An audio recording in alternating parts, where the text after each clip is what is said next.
Nararanasan ang pagkamatay ng ilang alagang bangus sa Dagupan City ayon sa ilang bangus grower. Yan ang balitang tinutukan live ni Sandy Salvacio. Sandy? Chris, dahil sa pinagsamang epekto ng El Nino at habagat, maraming mga bangus growers ngayon ang apektado at napipilitang i-harvest ang kanilang mga bangus dahil sa banta ng gataw. Dahil sa epekto ng pabago-bagong panahon, nakararanas ng gataw sa ilang palaisdaan sa Pangasinan. Ang bangus grower na si Arnold, 3 banyera umano ng alagang bangus ang nangamatay noong nakaraang linggo. Taste lang naman. Kahit mamatayan sila ng libo-libo, inaano pa rin nila kasi malulugi sila pag maliliit pa talaga. Batid na raw ng samahan ng magbabangus ng Pangasinan o SAMAPA ang nararanasang problema sa gataw. Lahat po ng isda ay nagkakaroon po ng gataw, no? Mula sa fingerlings hanggang sa draw out.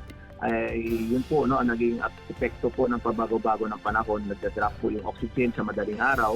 Ang madalas na dahilan ng gataw sa mga alagang isda ay ang kakulangan ng dissolved oxygen sa mga palaisdaan, paiba-ibang temperatura, overstocking ng mga bangus sa palaisdaan at pagbaba ng antas ng tubig.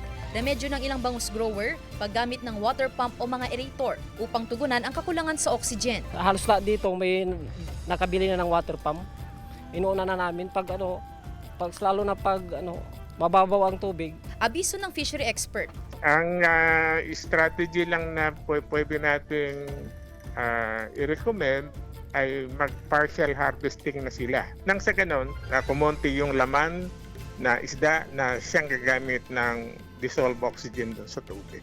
Humihingi rin ng karagdagang tulong ang SAMAPA sa pamahalaan para mabigyan ang ilang bangus grower ng mga solar aerator. Nag-request tayo, we had a meeting also, no, sa MAPA with the DA Secretary. Humingi din po tayo ng tulong, no, sa departamento na mabigyan sana ng mga aeration or mga solar-powered na mga pumps, no, para po mamitigate natin yung risk with regards to gataw.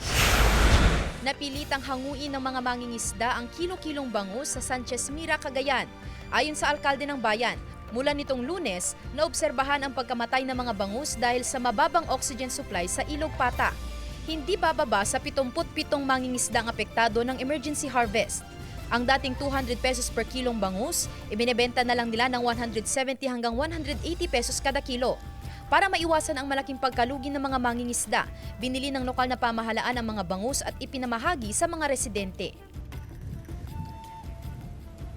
Chris, payo ng nakausap natin na fishery expert, maging maingat daw sa binibiling bangus na mula sa gataw.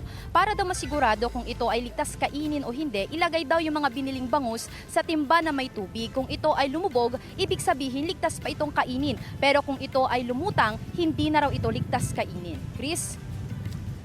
Maraming salamat, Sandy Salvacio.